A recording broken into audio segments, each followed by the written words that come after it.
Say hi, baby Nat. Hello. Hi, Hello, Internet. world. It's me, Carl, and that Nikki, and Hi. that baby Natalie. Hi. And let me just click go live on Facebook Live, and then we will be live. Hello, Facebook Live. Thank you for joining us. This is Get Vocal, Nat.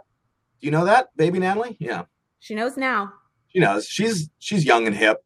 Um, we're gonna talk about parenthood today. And what's fun about this is that if you want to add on to the discussion and say, Carl and Nikki, you guys are exactly right, or Carl and Nikki, you guys are full of crap, you can click the join live link and then have your own discussion with someone else that has a webcam and maybe also with child. And so on and so on. We can the free market of ideas is wide and open. Nikki, we're talking about parenting. You have a child. You had this child. You didn't Mhm. steal this baby. You made I it. did not steal her. You made it from scratch. We did. Her, Uh, her father and I got to give him some credit. it takes two. It takes two, baby. Um, Yeah. give me your first take impressions of motherhood. This is your first child, and um, this is your first time going down this road. What's it like going down the road? It is a crazy journey. First takes and impressions of motherhood are it is super challenging, but also the most amazing thing I've probably ever done. Like, I look at her every day with wonder, thinking, I created like every cell of you in my body, with like one cell from dad. Thank you. But it's definitely sleepless sometimes. We're exhausted, but watching her do all of these amazing things every day makes every lost hour of sleep worth it. So, uh, much like you, I also have a child. Not me personally, but our upstairs neighbors and Right. friends have a young infant baby who's like maybe 2 months younger than this Yeah, child. and the same size as her. And yeah, it's Yeah. it's hard to gauge exactly what they ought to look like at any moment. But yeah. So my impressions of parenthood are coming vis-a-vis my friends and of course yeah, Hmm. the babies in my house as well as the babies near my house. And yeah, it seems to be much more uh catch as catch can with like wake and sleep. What's the baby's schedule? Just sleep, eat, poop, repeat?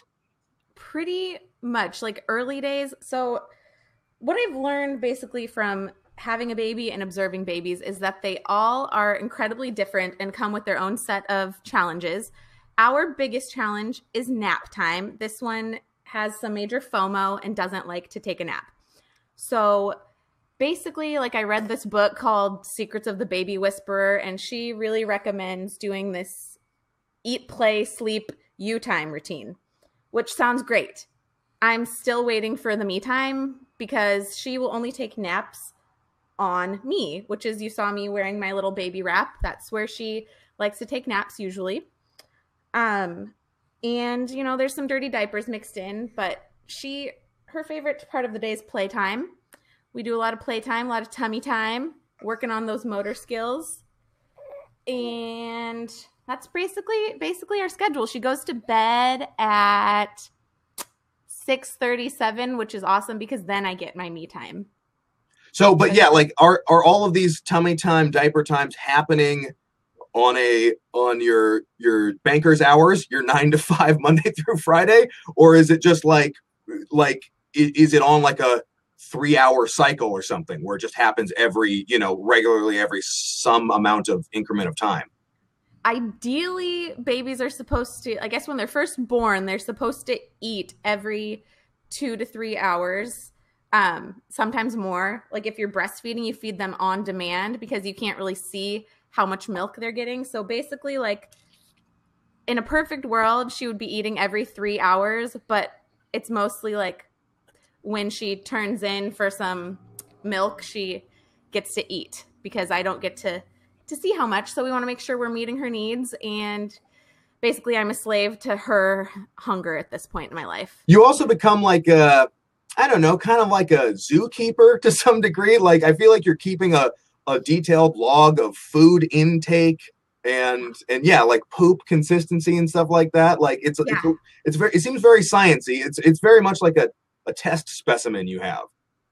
Definitely. Like you get into the nitty gritty. Like I have an app that I use to track, how long she feeds on each boob, how many diapers she has. And then it has like these images of poop color and consistency. Like, was it yellow? Was it green? Was it runny? Was it chunky? And then like you go on Google and it tells you like why your baby's poop is green. And it's just weird. Like you spend a lot of time analyzing feces.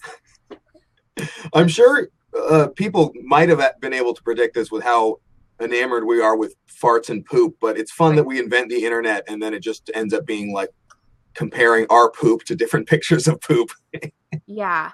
And I think like the internet, being a mom and the internet, it's both a gift and a curse. Yeah. Like every answer you want and don't want is there. And there's just like sifting through all of the crazy things to get to valuable, helpful information is kind of nuts. So I wanted to ask you about that because you said two things. You said perfect world, and you said supposed. You said when you supposed to whatever.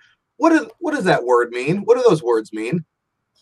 I think every mom, when they're pregnant and expecting, hope that they're going to get that baby that just is like perfect, that like sleeps all the time and just, wakes up with a smile and is all sunshines and rainbows and butterflies. And she mostly is, but it's not perfect. And you have to do what works for you and what works for your baby.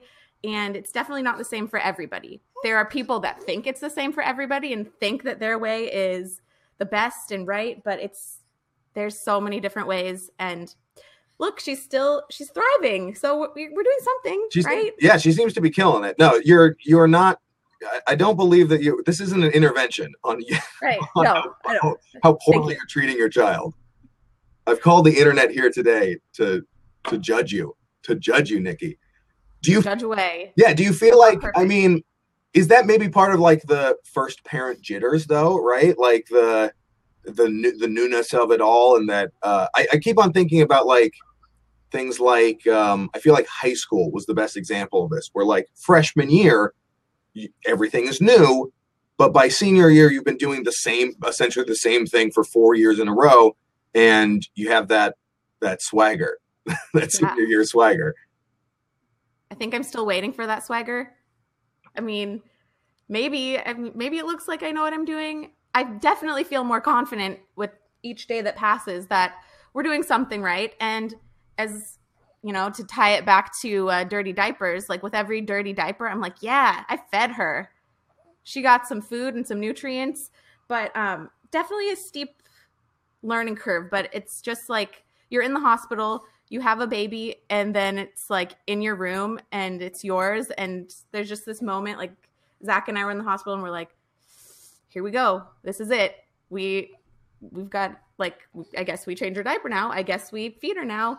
And then you go home and it's a whole new ball game and you just figure out what works. And then maybe the swag comes eventually. Some days I have swag. Some days I have spit up and no shower and, and I'm a wreck.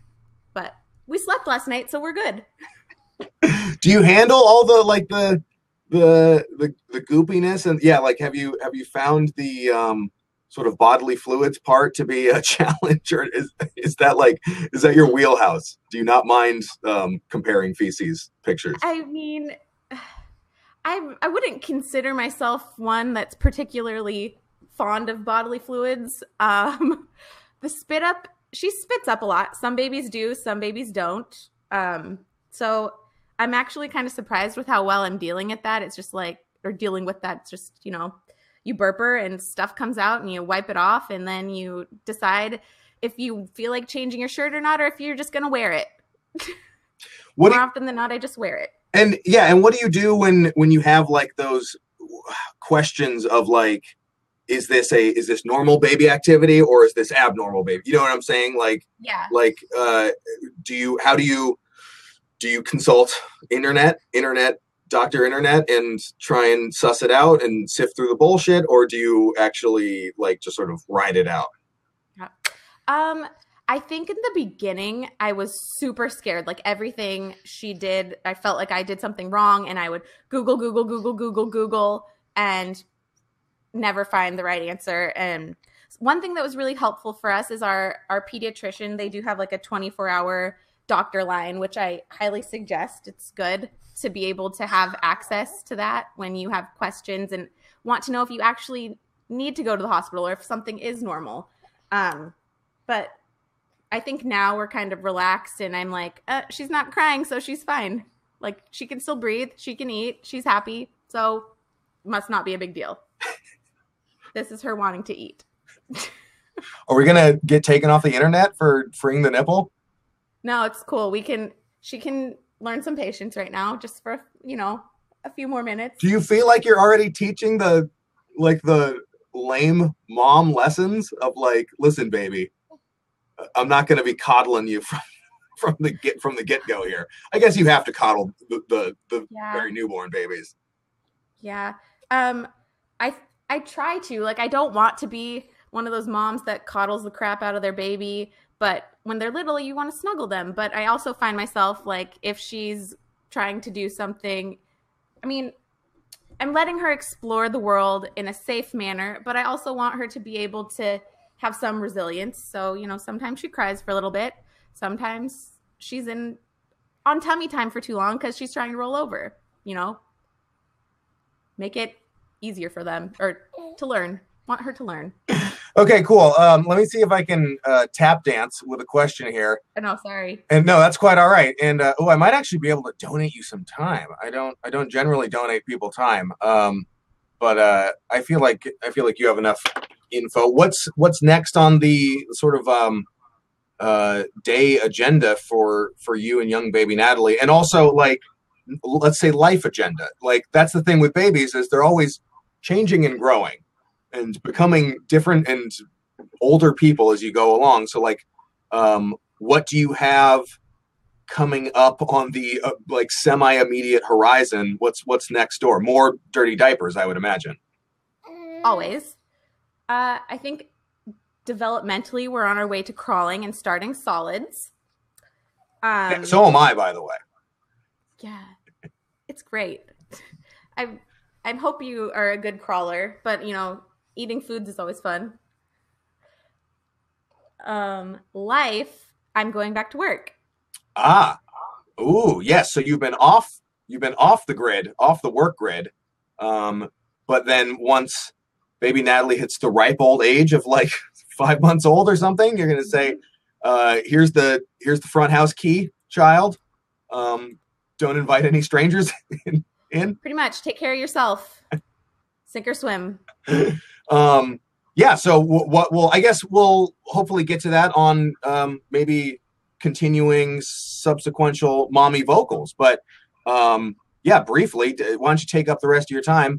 How do you see that going? What do you see for the transition?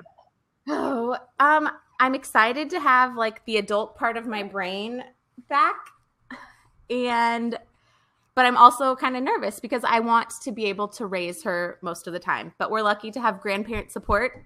Hi, Mom.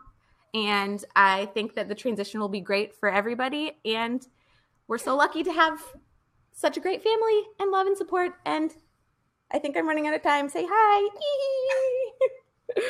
Awesome. And your time is up. Thank you, Nikki. Thank you, baby Natalie. And thank you, everyone on Get Vocal. If you want to continue the discussion, click join live